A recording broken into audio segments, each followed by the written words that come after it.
Good morning, everyone, and welcome to today's webinar. A little of this and a little of that with Colorati John Runa Trengerid, commercial and fashion photographer. John is located in Norway and specialized in fashion, beauty, and commercial photography. He works as an international educator, specializing in digital workflow, color management, Photoshop and Lightroom, lighting, and advanced print techniques. And that's not all. He's also a Canon master and a Wacom and Profoto evangelist. So I would say he's one of the X-Rite Colorati rockstar. If you're interested to learn more, visit his website, optimophoto.com. You can also book him for a workshop or a seminar. Take also the time to have a look at his blog. As he say, he's a really social person, so feel free to contact him at the following email address, post@optimophoto.com. And now just a few things before to start the session. If you have any question or doubt, you can write it in the proper panel on the right-hand side. Your microphones are muted, but I will read some of the questions to John during his presentation. The ones that we cannot take due to the limited time, I'm going to collect and send to John by email. He will later create a dedicated post on his blog. Thanks for your attention, and now let's start the webinar. Good morning, John. Hi, good morning. Thank you for that kind and extremely thorough introduction. It's probably the best one ever. It's a great start. Absolutely. You should have now the monitor authorization. Yep, let's see, show my screen. Good morning, everyone, and welcome. Or at least I've done a few webinars with X-Rite before, and it's always been pretty much the same thing. So I decided to talk more, about the general idea of how I do photography and how I rely on color management, and basically how I need color management to do what I like to do. I've found a few images, a few photographs that I would like to talk about. When I set up the webinar with Clicia, I said, well, let's do all the color management all the way in the end, but I thought that makes no sense really, because color management it's so much more than just calibrating your monitor and getting accurate colors on both print and on screen. It's also about making sure that all the equipment used, the cameras, the expensive monitors, everything, it's making sure you use them as good as they can possibly be. So before we start talking about pictures and how to photograph, or at least how I do it, I wanted to show you a short presentation. It's some of the recommended settings for calibrating your monitor. I'll do this anyway, even though I've done it before, because I always get the same questions over and over again. There are really no. Last time we did the webinar, I think I ticked off a print professional because I did not mention the ISO 3664, and this is not an ISO that I use, and I know a lot of photographers, most photographers would never use it. It's an ISO standard that's used for print houses and larger processes than the ones at least that I use. I do have to I have to use the specifics when I deliver stuff to print professionals for magazines, for my jobs, but I'm talking about whenever I'm printing anything on my own printer, like most of you guys will, or displaying images on the web or whatever. The things that I've always preached is not what's necessarily 100% correct, but it's what will meet your needs. It doesn't matter if I tell you that this is the correct way to do it if it doesn't work, and there are always some irregularities that you might encounter. But it's a good starting point. And the first point is, if you have a hardware calibrated monitor, such as an ISO, Color Edge, or a NEC, make sure that you use the software that comes along with your monitor. If you were to use, say, the I1 profiler and calibrate a hardware calibrated monitor, such as the ISO, Color Edge, you would actually software calibrate a hardware calibrated monitor. The difference between the two is, if you have a hardware calibrated monitor, all the mathematical changes is within the monitor, and a software calibrated monitor, such as a Mac or a laptop or any other, is actually changing the values that are sent from the video card to the monitor. So that's two different things. The next one is the luminance, the brightness, or the emitted light coming from your monitor. It's a good starting point to start around 80 to 100, 120. I mean, some people might have different needs. These will, depending on the conditions you're working in, how bright it is in your room, etc., etc. Personally, I like to control the ambient light and make sure it's comfortable for me to work in a low luminance or low candela calibrated monitor. My recommendation would be as follow.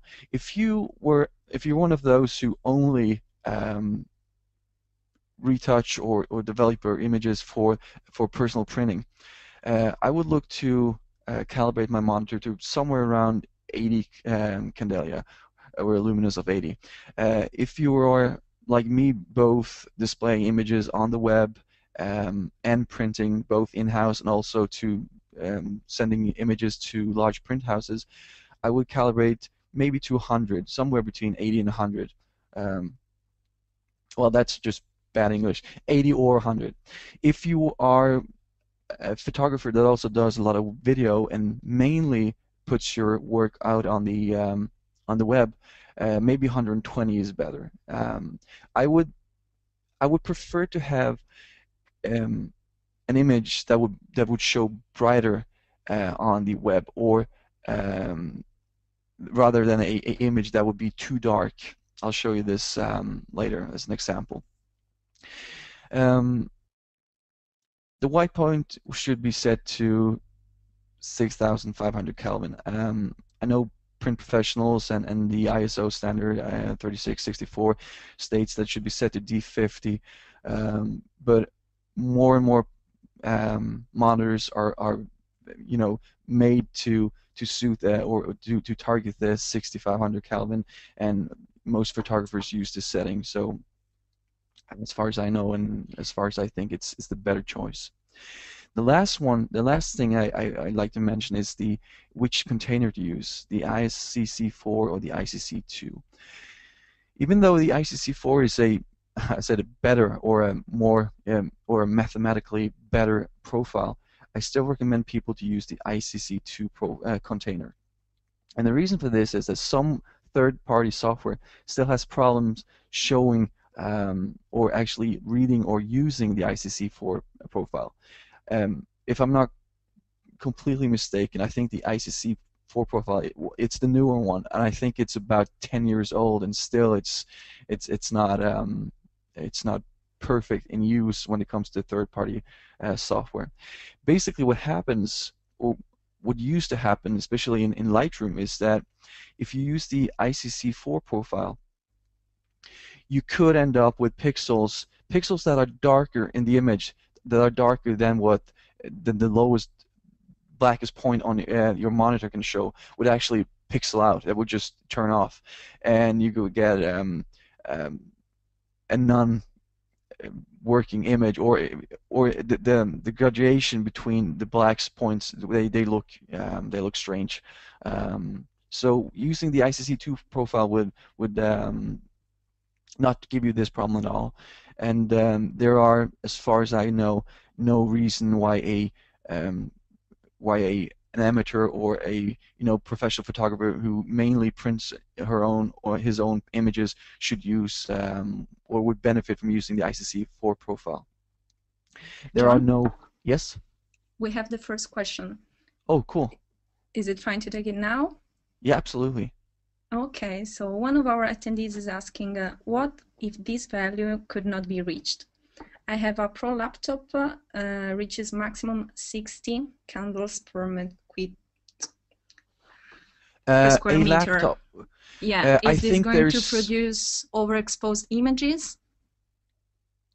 Oh, so the lowest point is 160. If that's the question, if the lowest light or the lowest light condition is 160, I would be surprised if that's the lowest. Um, well, I'm not quite sure how to answer that, but what I can say is that if you were to set your monitor to a Candelia of 160, you might encounter problems with your shadows when printing. Most likely you will not have a problem displaying your images on the web, but it's so easy that at least some of the pictures we're going to look at later on now, they might, the shadows will just they will close in. There will be no information in the shadows, and that's what we're trying to prevent. So he's specifying that is maximum 60, not low 160. Oh, max 60. Yeah. In that case, it has to be really old or it's broken. I never heard of a computer or a laptop that cannot go higher than 60.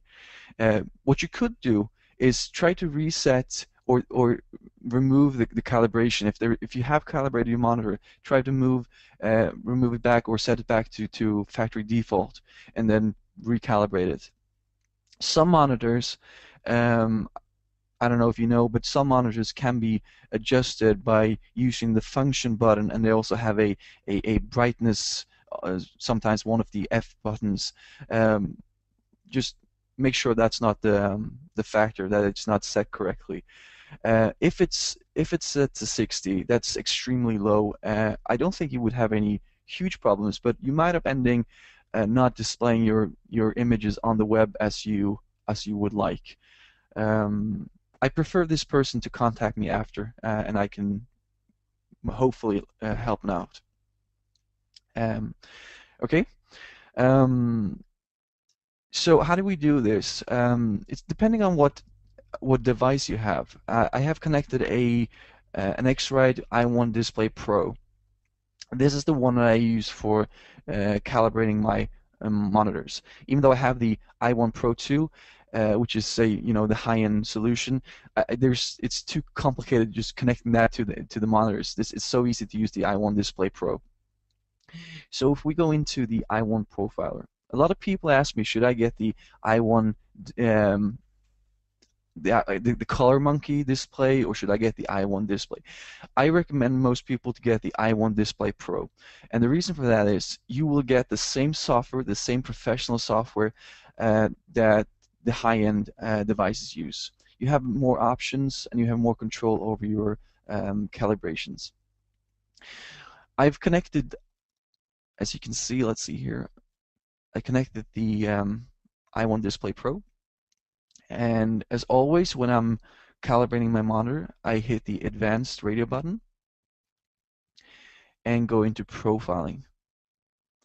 So the few things you can change is the white point is default set to D65, so that's okay.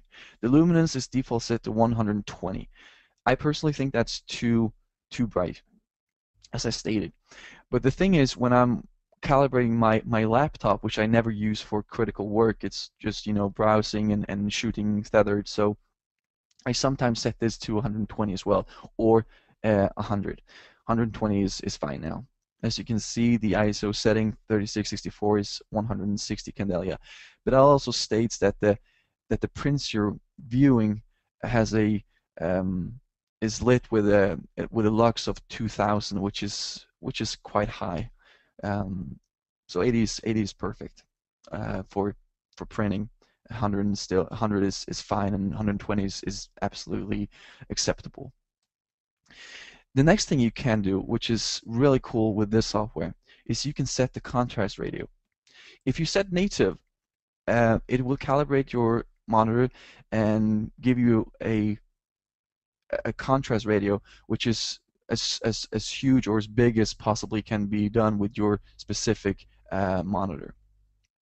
But what you also can do is you can use printer profiles, and this is quite interesting if you're printing, especially to matte media. Matte media has a way lower contrast ratio than, example, glossy paper. This specific monitor that I'm working on right now is a laptop. Ends up at maybe 640 to 1. And when we know that a paper that are, lit with X lighting conditions or whatever, you know that bright paper, white paper, and glossy paper, I was trying to say glossy paper, maybe we'll end up somewhere between 280, 270 to 1, but never any higher. Matte paper would most likely end up 200, 220 to 1. So what we know is that the contrast on the monitor will be way higher than on the paper. So you can help yourself by choosing the print profile, the ICC profile of the paper, and the contrast will be set to whatever that paper can produce. It's a neat thing you can do. The next thing I do at least, is go to Profile Settings, which is the next step on the way, and I change the ICC profile version from version 4 to version 2. And that's the only thing I do. Patch settings, I always use the large one. It's 118 patches on the small versus 462 patches on the large one. It takes a bit more time, but it should make a more accurate calibration profile. So that's basically... They are asking if you... Sorry, John. Yep. They're asking if you would recommend an automatic chart reader. Hello? Oh, I think could you repeat that? Yeah, they're asking if you would recommend an automatic chart reader. I think they're referring to the i1IO. Yeah, they're you know what? I never used that device, so I wouldn't be able to talk about it. I use the i1 profile, i1 Pro 2. Yeah, that's the one, the latest one, and it has the ability to scan, so it takes a bit more time, but still it goes really, really fast. I'm not, as I said, I'm not familiar with the scanner, but what I do know is that the i1 Pro 2 is the newest and should be the best device on the market as far as I know. So I hope that, I know it doesn't answer what you asked, but that's the answer I can give you. Sorry. Let's see here. So basically, that's the little I wanted to talk about calibration. If you're interested in a more specific on how to calibrate your monitor, we have a few webinars we did last year that should be available on xrite.com, which you can go through, and it should be way more specific than this.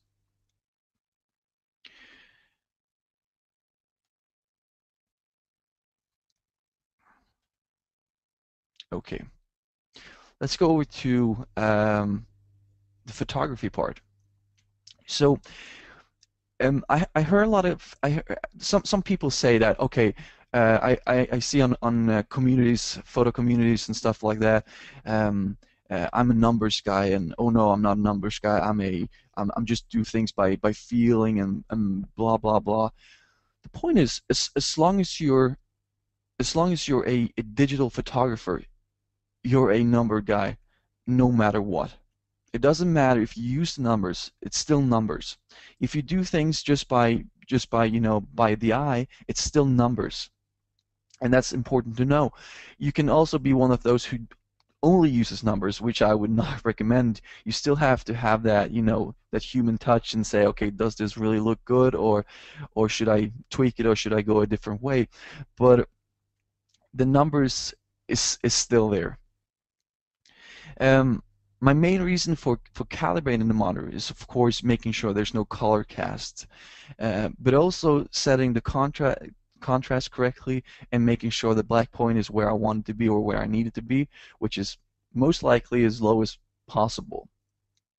I have this test chart that will show you um, some black patches. This is really cool because it will show you how dark or how much detail your specific monitor can show.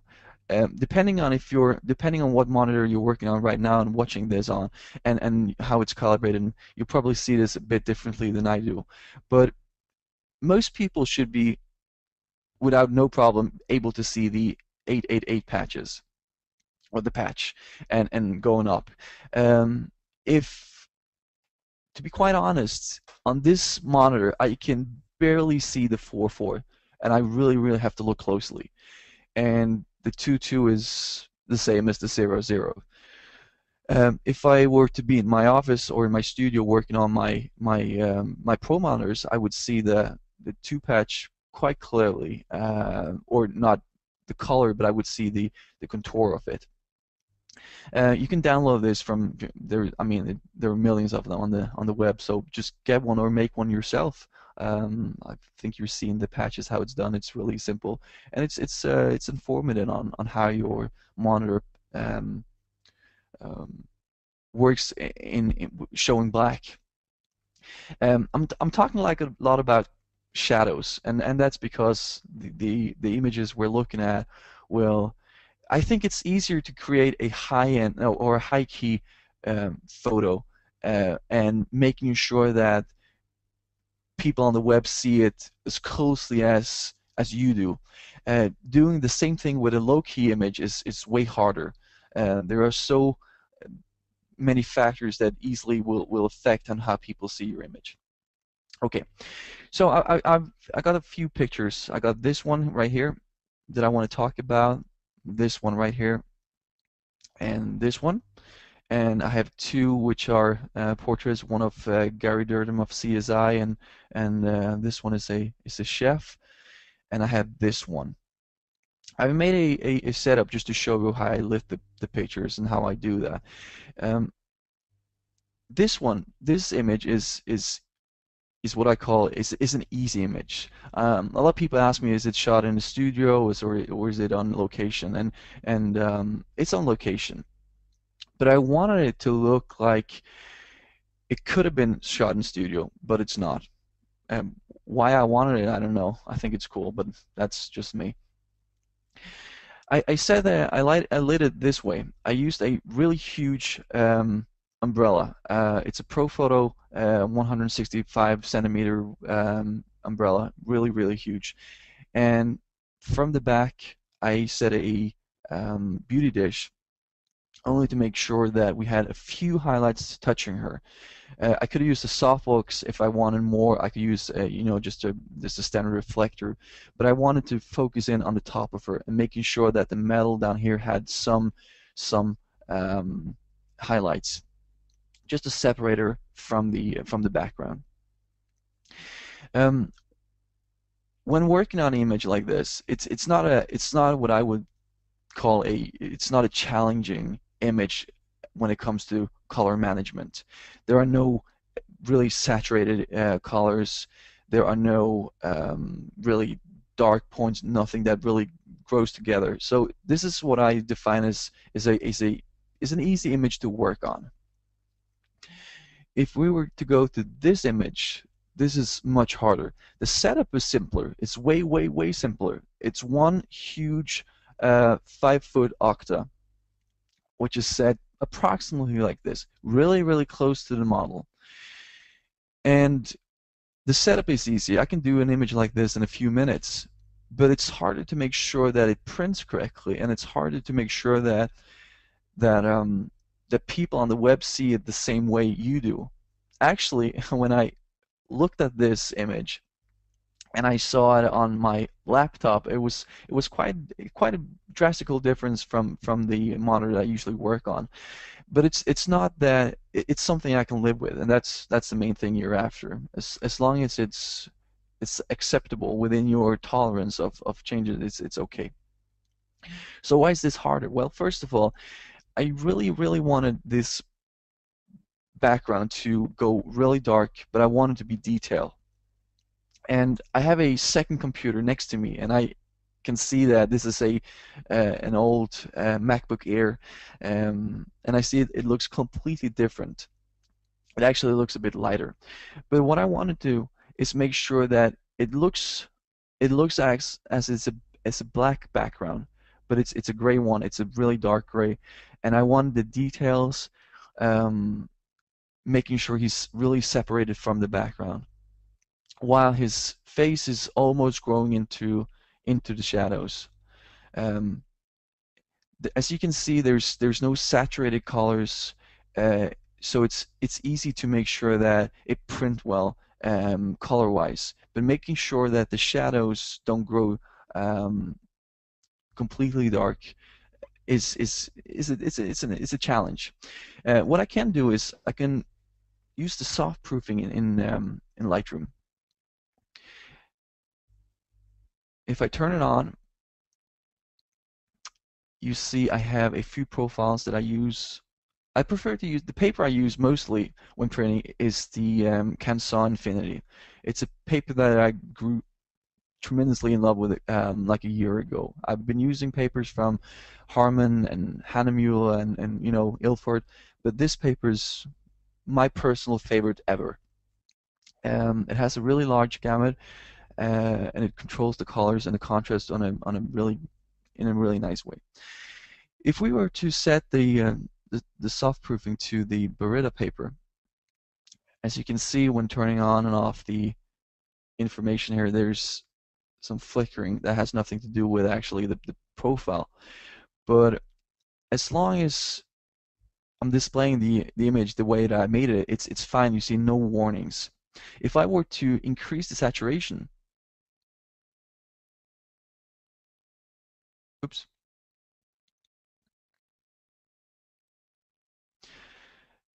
and the vibrance, well, it's still not enough to actually make this image become a problem on this specific paper. It's not saturated, but depending on what colors are in the image. If I were to go to this one and do the same thing,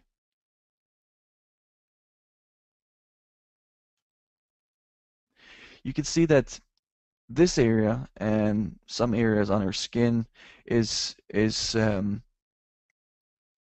getting warnings. And basically what it means is that these colors cannot be created on this paper using this profile. Um, and I used to think that, oh, this is a really it's a really cool thing to use, but as far as I know, or as I've seen at least, that none of my images are even close to having this problem.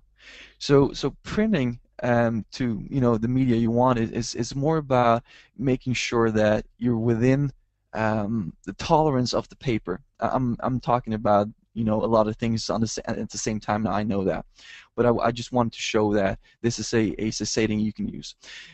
If I were to change from the Barita paper, this is my initial intention to show you guys, from the Barita to the BFK, which is a matte paper. You can see this has a way smaller gamut. Some of the colors cannot be reproduced whatsoever. And even though you see that some colors are out of gamut, even images, even colors that are in gamut will have slightly problems reproducing due to the contrast difference of the image, the monitor you're working on, and the paper. So that's why it's important to make sure that, or at least try the option to calibrate your monitor to specific the contrast of the paper. So that's one thing to think of.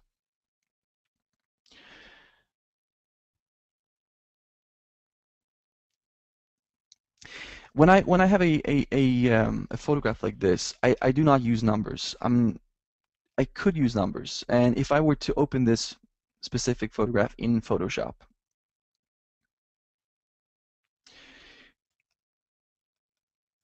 I could go in and I could say that, okay, I want to measure the background. So this is a Adobe RGB color space, and I could be using Lab or whatever, but using Adobe color space, it says that the reading channel is 220, 28 and 27, 27. But I don't do this. But what I do sometimes is I want to make sure that it doesn't grow completely dark, like in this area. So you see that the whole image, there's some information in all the channels. There are a few areas where it would actually grow dark, and you can show this by either turning on the gamut warning, just using the J key as a toggle, and the blue areas are the areas that would go completely black. And as long as it's no more than this, that's the way I'm thinking. It's perfectly fine. Some blacks, some completely blacks, it's okay. But I never go. You will never see any of my images go like this,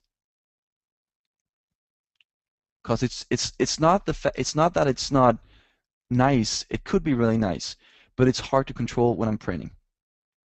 So I try to make sure that I make it easy for myself on more than just one output or one paper or one specific monitor. I want to make sure that my images look as good as possibly can be on most monitors.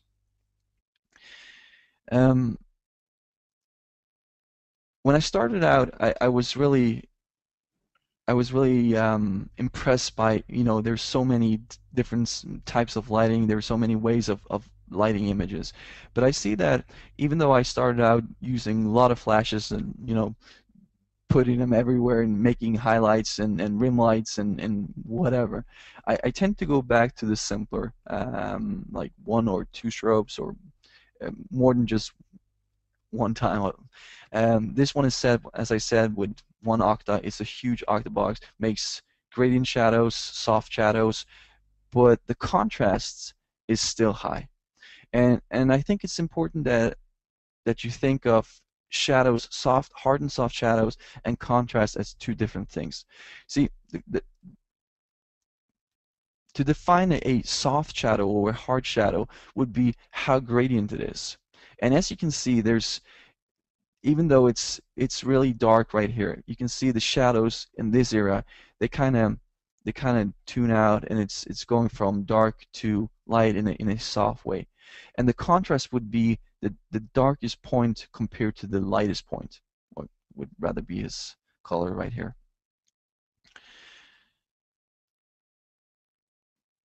In this John, image, yeah. they're asking which monitor would you recommend? Because you said that now you're working on a laptop, but what about when you work? I have both a NAC Spectra View in my studio and an ISO Color Edge. I must say that I've been working mostly on the Color Edge, the ISO. It's a 24 inch monitor, hardware calibrated, um, and but I mean most monitors you would buy from any. I mean it really doesn't matter if it's an NEC or an ISO. They're pretty much the same. It's both high end, it's good quality, and it's the difference. They're I would consider them details. You do not have to buy like the most expensive monitor. ASO has entry levels that are not hardware calibrated, but they're still so good. They're so way much better than any Mac monitor or a laptop, but won't set you as much back as a hardware calibrated monitor.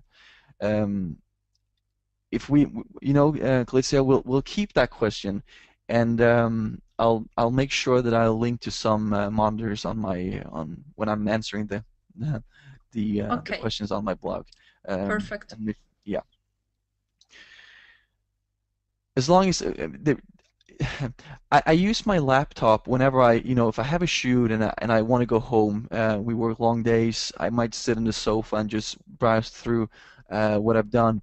There's nothing wrong in using a monitor um, or a cheap monitor for doing work like that. But as long as you're making changes to your images just based on looking at the monitor, it's important to have a good monitor. Um, I said I would talk about how to, the right camera for the right job. On the web, you see a lot of profile photographers, and it's always they talk about what camera to use. I'm not going to be talking about which brand because I'm a Canon user. I always have been and always will be. I love Canon. But I do also own a Hasselblad, a medium format. And even though the image quality from the Hasselblad is superior to almost anything on the market right now, it's not a very handy camera to use. It's hard, it's heavy, it's slow, and I actually used a Hasselblad on this image, basically because I wanted the megapixels. I thought I had to do a lot of retouching. So I prefer to use a high megapixel camera when I know there's a lot of retouching to be done. Um, but later, and well, after this shoot, I realized I was actually, almost cursing at the set because I really wish I brought my Canon because I needed to go so high up in ISO. I think we shot at ISO 400, which is when using a medium format camera is really high. I don't know if you can see, but you can tell that the image is somewhat soft, and I've reduced the noise quite a bit. You can see somewhere, maybe in this area, you should be able to see some color noise, and this is something that would never happen if you shot with a Canon 1DX or a 5D Mark III, because ISO 400 it's practically nothing. It's almost the same as 100. The medium format cameras are they serve best using ISO 100 and no higher than that. On this specific image, pretty much I chose these two because they're lit in almost the same way. What I've done here is that I used a large 5-foot octa, and it's set really high up in this area, and it's pointing down towards his shoes. So all the light hitting his face and his companion back here is actually light fall off. And I did this to have a smooth lighting, as soft as possible, and making sure it was easy to capture the lighting in the lamp right here and the fireplace. This image is lit in pretty much the same way, but the control I had in this image is way better. I used the Canon 1DX, which is my favorite camera, because it's versatile. You can use it fast, you can work faster, and it's just controllable. Um, the lighting is set pretty much the same way. It's lit up in front of him really high, and it's pointed towards almost the floor. I think there's no direct light, or the softball is not directed towards him at all. It's straight down to the into the floor. So basically, the ambient light is doing most of the work, and the strobe is actually just lighting up his face, making sure the shadows go soft and you know make it look more beautiful or better. This was actually shot at ISO 1600, and this is something you could not do it. I mean, of course you could do it, but it would not look good at all. So I try to make sure that I use, as I said, using the right camera for the right job. it might be not the the options that most photographers have, but what I'm trying to say is that when you read on blogs, when you see commercials on the web, it's it's it really doesn't matter. You're not going to you're not going to become a better photographer spending, 35,000 euros on a camera. It'll give you more megapixel. It'll give you probably a bit sharper images, but I tend to use the more versatile camera more and more often because it's it's um it's easier and it's better. Um, John, yeah, yeah. another question.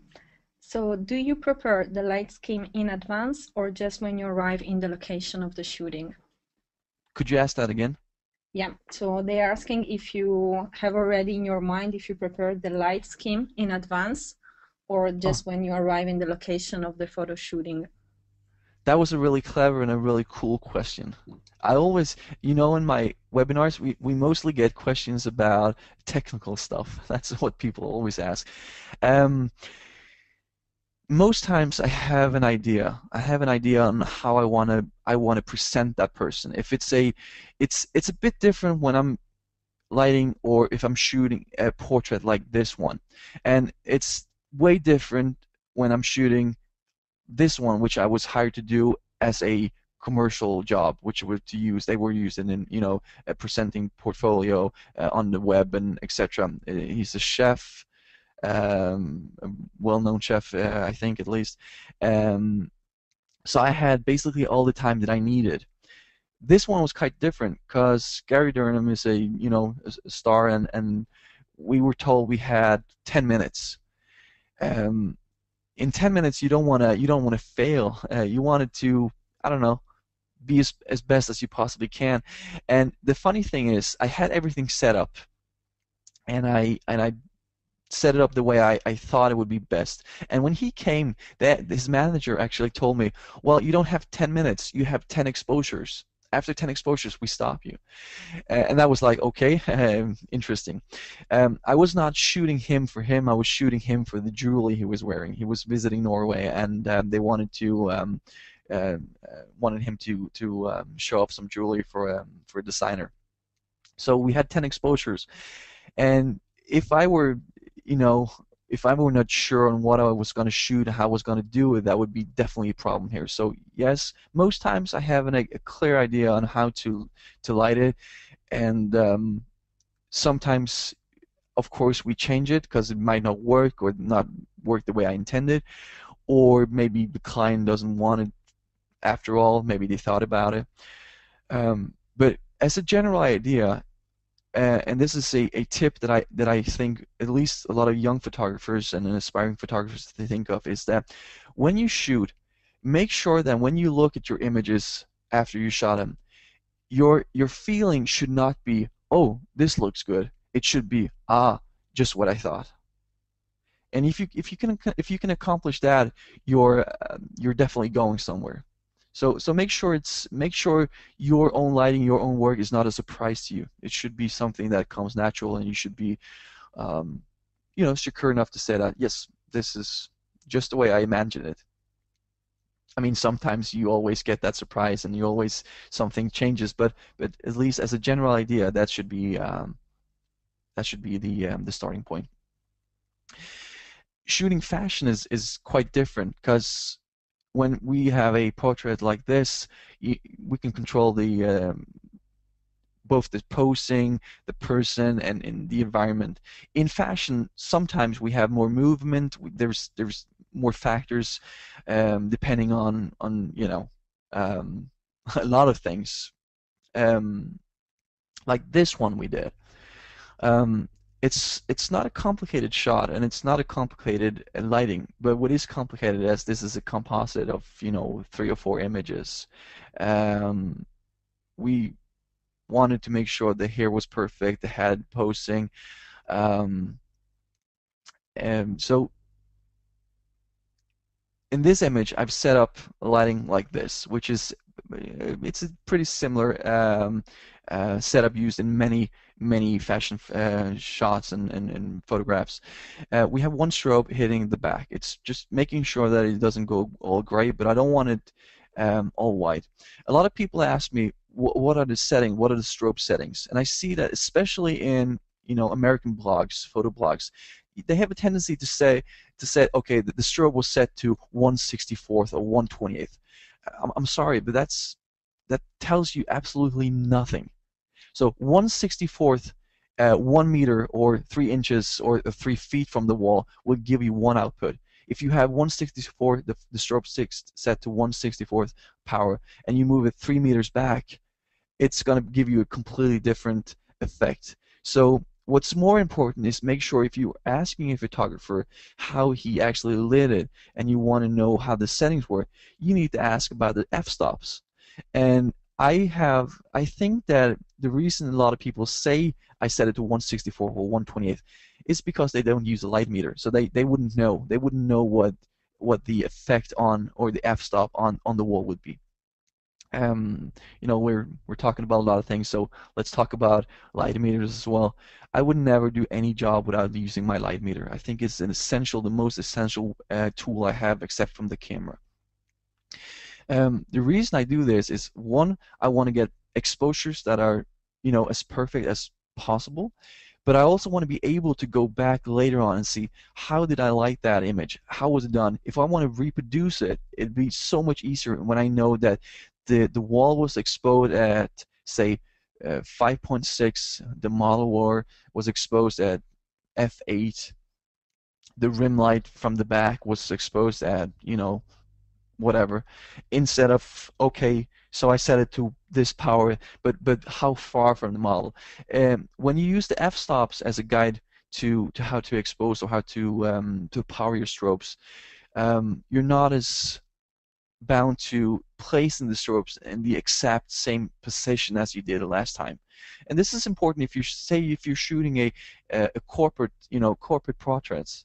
You have like 10 guys coming in one day, and 2 weeks later you have another 4 people coming. You want this to look as you want it to look the same. And I've seen profile photographers doing this, and you can I'm almost certain that, okay, maybe those 2 guys, they weren't in at the same time, because you see there's a difference. It might be the difference in contrast.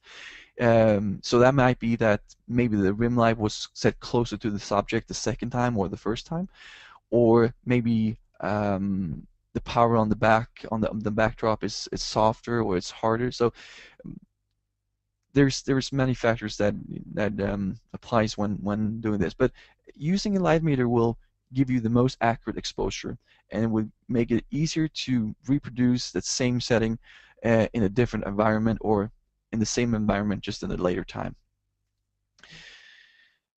I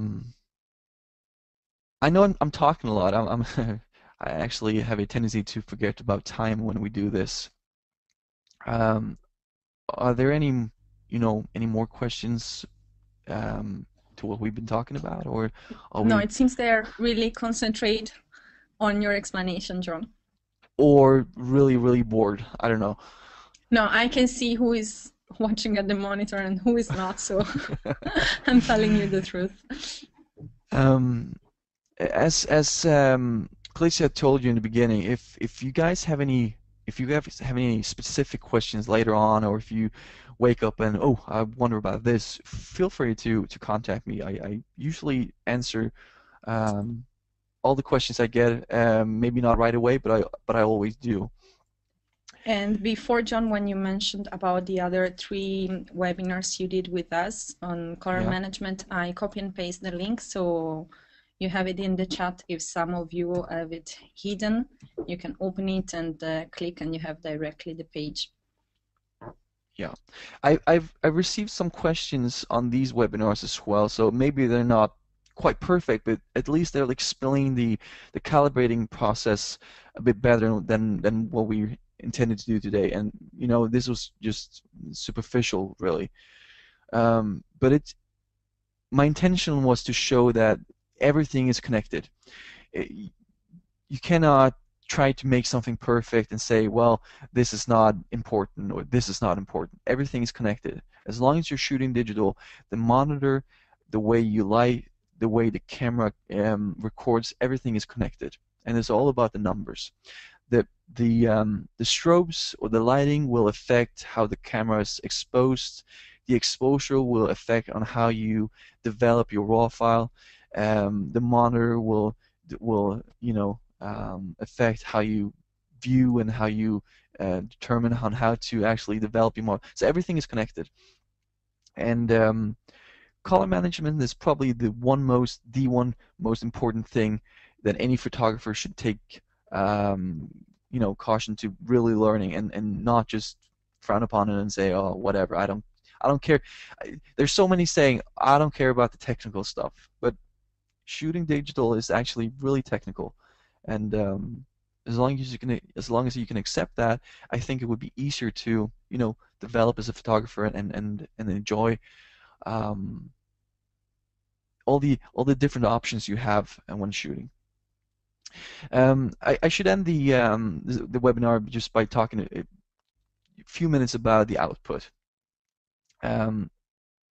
Since we talked about ICC profiles for monitors and we talked about profiling, there's also the output thing. It's not something I'm going to go really deep into, but I've seen. Let's just choose this one right here. A lot of photographers, I don't know if you guys basically use Lightroom or if you use Photoshop, but I haven't printed from Photoshop in I don't know how many years. Basically because I think Lightroom is probably the best printing software that ever existed. I know if there's any print professionals that uses RIPs, they're probably gonna get really mad at me, but that's okay. I'm not a print professional in that manner, so I basically usually print one photograph at a time, and even if I were to print 2 or 3 or 4 or whatever, I think I still believe that Lightroom is a really good option. What I want to just stress is that make sure that when choosing your profiles, a lot of people said that I use Manage by Printer because there's no options. When you first start or when you first open or use Lightroom, there are no profiles ready to be used. You have to go into others, and then you can choose from there. You can choose the profiles you want to use. So if you were to have a printer like my IPF Canon 8400, and I were to say let's use like this glossy paper, just as an example, I would have to activate this profile. And I think this is really nice because in Photoshop you have all the options on a really available, and there's so many profiles to choose and to choose from. This makes it way easier. You can have only the profiles you use. So if you have 3 sets of paper and that's the paper you use, you only see those specific profiles. Makes it cleaner and tighter, and it's better than whatever. Manage by printer means basically that you're not printing using a profile, which is something I do not recommend unless of course you're printing a black and white photo with the advanced black and white settings. If you were to print this and you want your printer to use only the black inks in your printer, you would set this to Manage by Printer, and then you would turn on in the, let's see here, page setup main. This will of course depend on what printer you're using. If you have a different printer, it might look differently. But you have color mode. You can set this to monochrome, and this will give you the options to, you can still tweak and tint the color cast, make sepias or whatever. You can change brightness and contrast, but basically what this does is it will only use black inks and not use color inks to mix them to make a black and white photo. 99% of the times this will give you a way better result, or or better black and white photo. So that's the only thing I wanted to add. I think I'm done. And there is a question actually. Yeah. Yep. I'm gonna read you this one. Do you use an X-Rite color checker to set up the white balance when shooting your portraits after you have used your light meter? Yes. Um, I cannot believe I forgot to talk about that, but that's me. I use the X-Ray color checker passport wherever I go. I have one. My assistant have one. I always have one in my back pocket. I have several, as you can imagine. I use it for both setting the white balance, um, but setting the white balance with a color checker passport would only guarantee you that the white point is not affected by a color cast. It doesn't necessarily mean that the colors are perfect, and that's an important thing to notice or to remember. So you still might want to tweak your colors based on this. I also use the color checker passport to create custom profiles, camera profiles, when shooting with my Canon. This will sometimes help me get better colors. I do not use the color checker passport, or I do not create custom profiles when shooting with a Hasselblad because they use a slightly different way of interpreting colors than Canon and Nikon and small format cameras do. So yes, I do use the color checker passport. Okay, I think that this was a great mix of a little of this and a little of that, John. I hope it wasn't too much of a mix, because it was actually mixed up a bit more than I first intended, but I get carried away, so I hope you excuse me, and I still hope you enjoyed I this think we webinar. touched all the points of the agenda. If you're fine, I take back the monitor. Say again? Yeah, if sure. you're fine, Absolutely. yeah, okay. I'm good. I'm good. So just a few things before ending the session. So we have mentioned about your website, your blog. You have also a very populated Facebook page, so you can get in touch with John further also through social media. And the session of today has been recorded. You're gonna receive tomorrow an email with a link to watch it again. And if you have still questions, you can also address to us at photomarketing@xrite.com. And that's all for today. Thanks a lot for being with us and for your attention. Thanks again, John, for the presentation. And we wish you all a very nice day. Bye-bye, everyone. Bye.